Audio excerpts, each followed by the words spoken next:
আমি আপনাদের মুখ থেকে এটা শুনতে চাই যে এই কমিশনার আমার লোক, আমাদের লোক।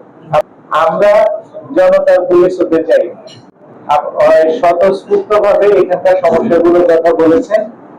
আমি আপনাদের সবগুলো সমস্যার ব্যাপারে আমি একমত। এই জিনিসগুলো একটা নিরাপদ নগরী করতে হলে এইগুলোর ব্যাপারে প্রত্যেকটাতে আমাদের ব্যবস্থা নিতে হবে।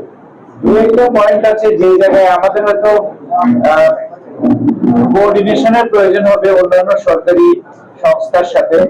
যেমন ধরেন আপনার এই লাইসেন্স দেওয়ার বিষয়টা, এটা একটা সংস্থা করে।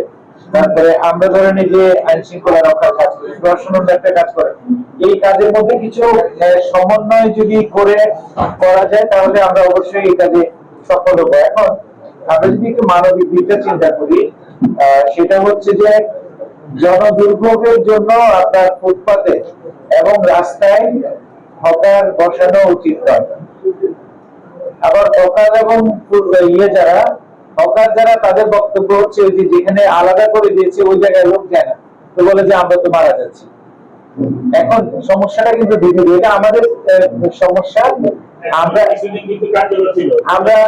আমরা এটা চেষ্টা করব, কারণ এখানে ধরেন মুসলিম কিছু লোকের জন্য যদি মেজরিটির অসুবিধা হয় তাহলে আমার মেজরিটির সুবিধা করতে হবে।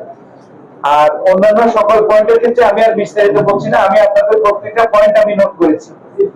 তো আমাদের মূল উদ্দেশ্য, মূল লক্ষ্য হচ্ছে আমরা জনতার পুলিশ হতে চাই। এবং আমি আপনাদের মুখ থেকে এটা শুনতে চাই যে এই কমিশনার আমার লোক, আমাদের লোক। আপনাদের সবাইকে ধন্যবাদ।